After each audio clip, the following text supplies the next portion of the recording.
কোরবানির ছুটি, দেশের বাড়ি আসলাম, কোরবানি দিতে হবে। তো চিন্তা করলাম সবার সাথে মিলে হাটে যাই, মজাও করব, গরুও কিনবো। তো প্রচন্ড রৌদ্রু, তো ভাবলাম সানগ্লাসটা পরেই বের হই, যেহেতু এত রৌদ্র, একটু কমফোর্ট হবে। চশমা টশমা পরে বেরোইলাম।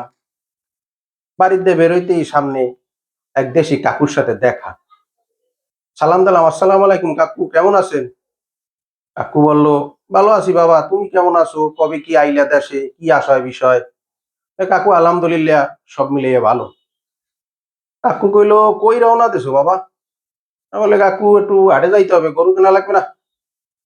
কয়, বাবা একটু কথা কই, যদি কিছু মনে না করো। আমি বলে, কন কাকু?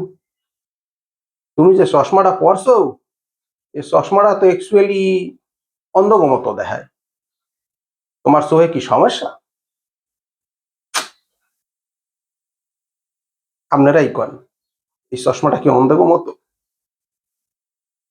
চিন্তা করতেছি চশমাটা আর পরবো না।